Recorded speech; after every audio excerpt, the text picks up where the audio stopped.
Hello class third बच्चों, आज हम आपकी हिंदी व्याकरण की बुक से पढ़ेंगे पाठ 9 समानार्थी शब्द, समान अर्थ वाले शब्द। तो आप अपनी हिंदी व्याकरण की बुक निकालिए और ओपन करिए पेज नंबर 45। समानार्थी शब्द। बच्चों, समानार्थी शब्द किसे कहते हैं? समान अर्थ बताने वाले शब्दों को समानार्थी शब्द कहते हैं। जैसे कि इस चित्र में देखिए, इस पिक्चर में पक्षी एक शब्द है। इसका देखिए समान अर्थ है खग, पंछी, विहग। आप खग कहेंगे तो भी वही पक्षी है, पंछी कहेंगे तो भी वही पक्षी, और विहग का भी अर्थ है पक्षी। तो इस तरह से होता है कि जिन शब्दों के अर्थ में समानता होती है उन्हें समानार्थी या पर्यायवाची शब्द कहते हैं। इसे पर्यायवाची शब्द भी कहते हैं। आग का भी देखिए, अग्नि, अनल, ज्वाला। आग को अग्नि भी कहते हैं, अनल भी कहते हैं, ज्वाला भी कहते हैं। कपड़ा को क्या कहते हैं? वस्त्र, पटन, अंबर। और घर को गृह, सदन, निकेतन। तो इस तरह से बच्चों एक शब्द के ये देखिए समान अर्थ निकल रहे हैं, इसलिए इन्हें समानार्थी शब्द भी कहते हैं और पर्यायवाची शब्द कहते हैं। तो आपको समझ में आ गया ना, समानार्थी शब्द किसे कहते हैं? समान अर्थ बताने वाले शब्दों को समानार्थी शब्द कहते हैं या पर्यायवाची शब्द कहते हैं। आगे चलिए देखते हैं। यहाँ पर देखिए बहुत सारे शब्द दिए हैं और उसके समान अर्थ हैं। तो ये शब्द जो है इनको आपको याद भी करना है और अपनी कॉपी में लिख लेना है। ठीक है, आप अपनी कॉपी में ये सारे शब्द जो भी हैं, जैसे कि आनंद, अंधेरा, आकाश, अमृत, इंद्र, इच्छा, कठिन, कृपा, दिन, भौरा, वृक्ष, सिंह, फूल, स्त्री, ये जितने भी शब्द हैं बच्चों, आपको इनके जो समान अर्थ वाले हैं ये सारे आपको लिखने और ये याद भी करने हैं। ये बहुत ज़रूरी है। ठीक है, आपको जितने ये याद हो जाएंगे और अच्छा रहेगा, आपको आगे भी इससे हेल्प मिलती रहेगी। तो अब आप आगे देखते हैं, इसका जो अभ्यास कार्य है उसे कर लेते हैं। अभ्यास कार्य में देखिए, आप पेंसिल निकाल लीजिए और अभ्यास कार्य जो मैं बता रही हूँ उसे तुरंत आप टिक करेंगे। तो सही उत्तर पे सही का निशान लगाइए। कौन से का पे देखिए क्या लिखा है? कौन से दो समानार्थक शब्द हैं जिसका समान अर्थ है? बिजली, बादल, ये तो अलग है। तनुज, अनुज, ये भी अलग है। जलद, जलज, ये भी अलग है। कामना और अभिलाषा ये एक ही है। तो यहाँ पे टिक कर दीजिए। फिर खा में क्या है? कौन से दो समानार्थक शब्द नहीं हैं? सांप, सर्प, ये तो समानार्थक है।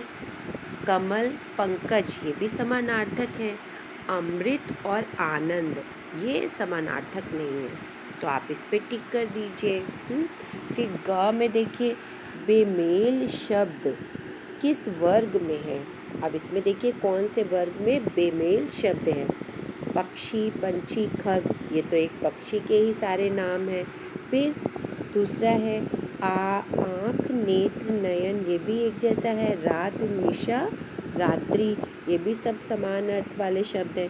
फिर यहाँ पर देखिए आनंद, हर्ष, आग, तो ये अलग लग रहा। आनंद और हर्ष तो एक है, लेकिन आग इसमें अलग हो गया, तो आप इसे टिक कर दीजिए। थर्ड पर टिक का निशान लगा दीजिए।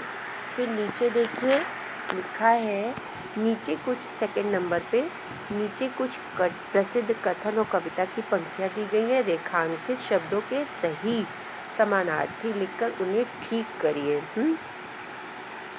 जो ऐसे समानार्थी शब्द हैं, लेकिन वाक्य में कौन से शब्द ठीक लगते हैं वही इस्तेमाल करने चाहिए। बच्चों, प्रयोग में वही शब्द लाने चाहिए जो वाक्य में सही लगते हैं। सही अगर वो लगाए जाए तो उनका अर्थ सही लगे।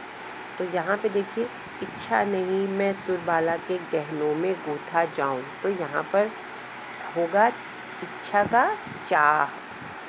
चाह नहीं मैं सुरबाला के गहनों में, तो इच्छा का आप चाह कर दीजिए। फिर है तुम मुझे रक्त दो, तो ये तो नहीं था तुम मुझे खून दो। और मैं तुम्हें आज़ादी दूंगा। स्वतंत्रता की जगह आपको आज़ादी का लिख लेना है। फिर है ग में बहादुर, तो वीर था ना, वीर तुम बढ़े चलो, धीर तुम बढ़े चलो, तो बहादुर की जगह पे आप वीर लिख दीजिए। फिर घ पे देखिए, सामने पर्वत हो, तो सामने पर्वत हो नहीं, सामने पहाड़ हो। सिंह की दहाड़ हो, है ना, शेर की जगह सिंह लिखना होगा। फिर क्या है, अंगा में देखिए, आज़ादी मेरा जन्मसिद्ध अधिकार है और मैं इसे लेकर रहूँगा। तो यहाँ पे क्या था, स्वतंत्रता मेरा जन्मसिद्ध अधिकार है। यहाँ पे आज़ादी की जगह आप स्वतंत्रता लिखेंगे। स्वतंत्रता मेरा जन्मसिद्ध अधिकार है और मैं इसे लेकर रहूँगा। फिर नीचे देखिए, निम्न के शब्दों के 3-3 पर्यायवाची शब्द लिखिए और इसे आप खुद से लिखेंगे, इसे याद करेंगे और खुद से लिखेंगे। आप जब याद कर लेंगे तभी इसमें आप लिखिएगा, इससे आपको लर्न हो जाएगा। और यहाँ पर बच्चों है रचनात्मक क्रियाकलाप। इसमें खेल खेल में एक वर्ग पहेली दी हुई है और वर्ग पहेली करने में अच्छा लगता है ना। देखिए वर्ग जाल है, इसमें शब्दों के पर्यायवाची शब्द लिखे हुए हैं, तो आपको इसको ढूंढ करके लिखना है। जैसे कि देखिए मैंने कुछ कर दिया है, कुछ इसमें से राजा, नृप,